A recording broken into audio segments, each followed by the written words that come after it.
Cara menghadapi majikan yang pelit, ya, otomatis yang pertama,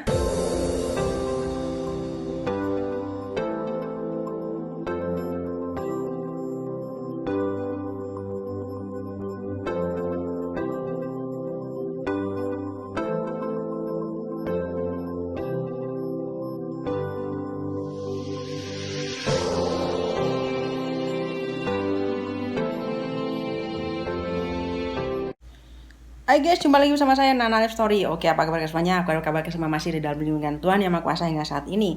Oke, seperti biasa di kesempatan kali ini saya akan sharing-sharing mengenai cerita terbaru dan menanggapi sebuah komentar yang datang dari seorang netizen.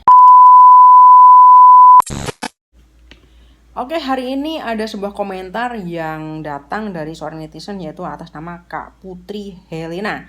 Oke, halo apa kabar Kak Putri? Jadi komentar seperti ini. Kak, bagaimana cara menghadapi majikan yang pelit? Oke, saya langsung bahas aja karena saya pernah ada di fase itu. Jadi ini menurut versi saya aja ya.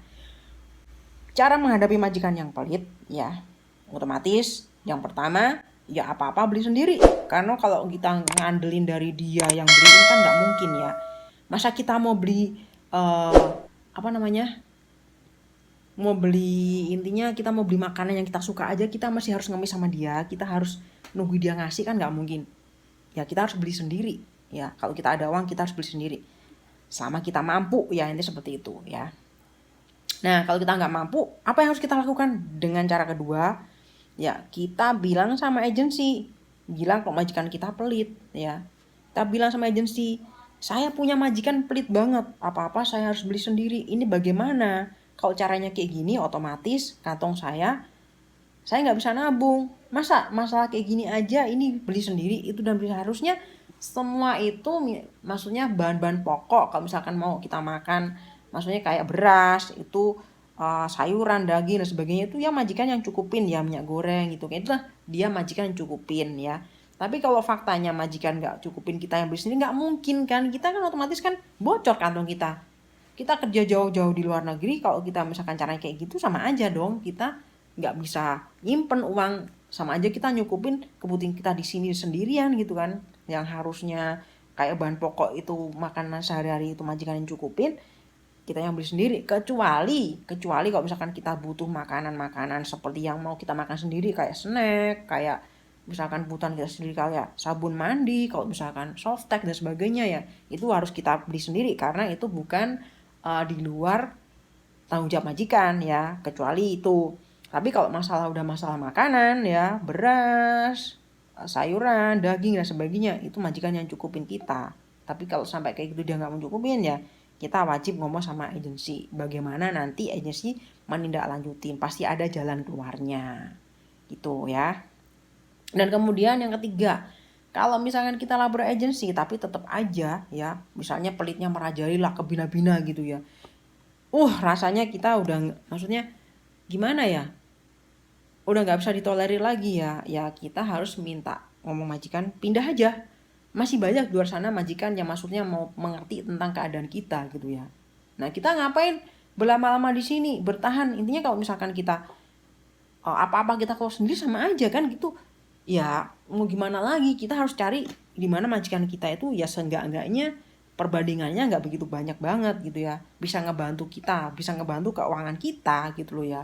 Kalau kita kerja jauh-jauh ke luar negeri, intinya kita sama aja kita juga nyukupin, kita udah nyukupin kebutuhan di rumah, nyukupin kebutuhan kita sendiri di sini juga kita, masa kita mau nyukupin kebutuhan yang di sini juga, kan nggak mungkin gitu loh ya. Kita ngomong sama agensi baik-baik, minta pindah aja sekiranya ada majikan yang bisa memberikan kita nilai plus lah, intinya seperti itu ya. Kadang kadang itu di Taiwan itu ada dua kemungkinan majikan pelit. Yang pertama memang dasarnya sudah pelit dari sononya ya gitu ya, jadi semuanya serba perhitungan, semuanya serba irit dan sebagainya, emang udah dari sananya.